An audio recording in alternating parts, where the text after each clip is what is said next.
All right, and tonight, all eyes on Minneapolis, where anti-ICE protests continue to sweep the city following a second fatal shooting involving immigration officials over the weekend. Here now with the very latest, DHS Secretary Kristi Noem.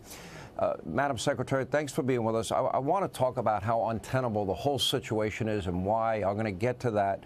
There seems to be two criticisms that have emerged, and I want to give you a chance to address them.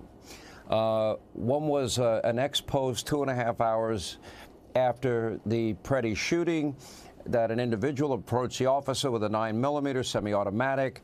Officers feared for their safety. And that's why the shooting occurred.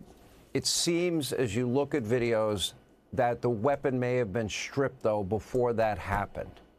And I guess my question is, you know, was that statement premature? Well, Sean, I know you realize that that situation was very chaotic and that we were being relayed information from on the ground from CBP agents and officers that were there.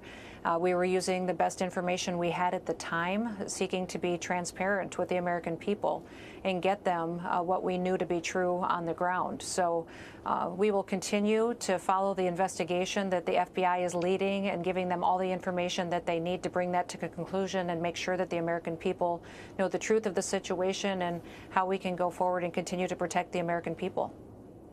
As untenable as this is, and and all these politicians pouring gasoline on what is already a difficult situation, and that's enforcement of the law, arresting the worst of the worst, and I'll get to that in a minute.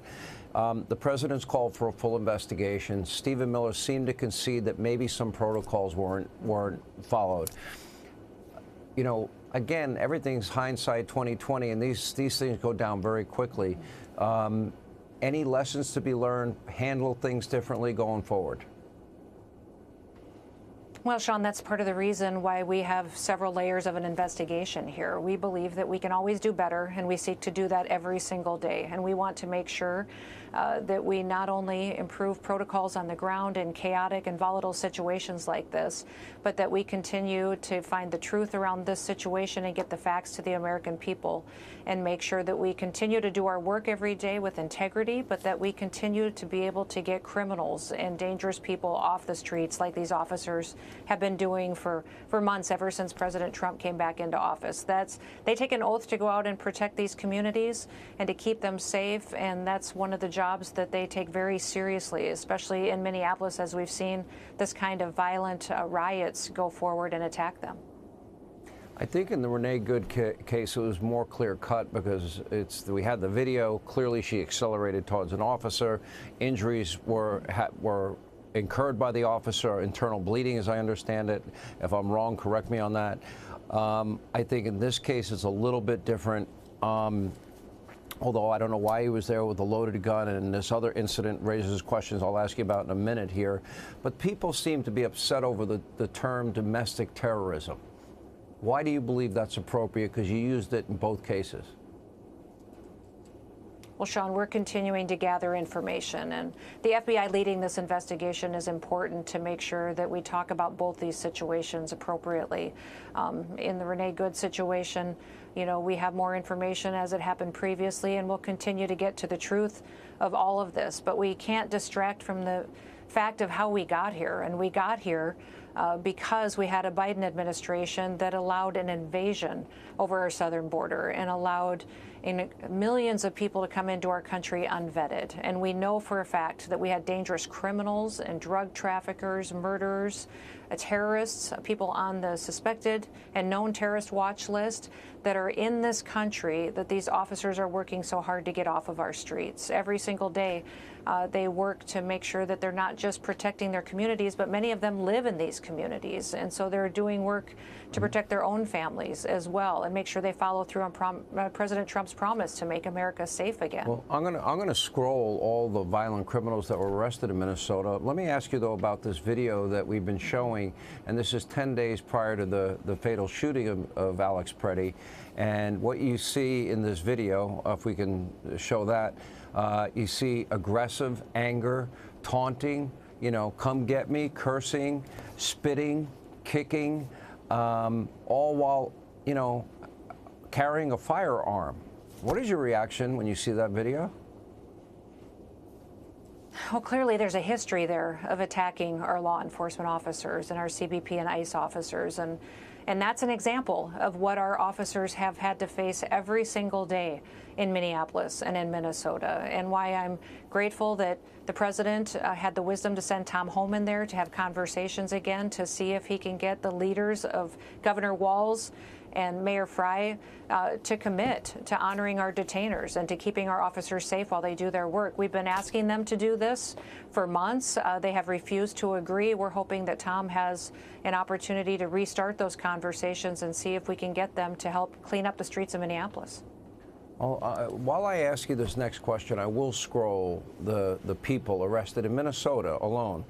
I mean, murderers, rapists, child molesters, drug dealers, because of the bravery of all of those agents on the ground every day.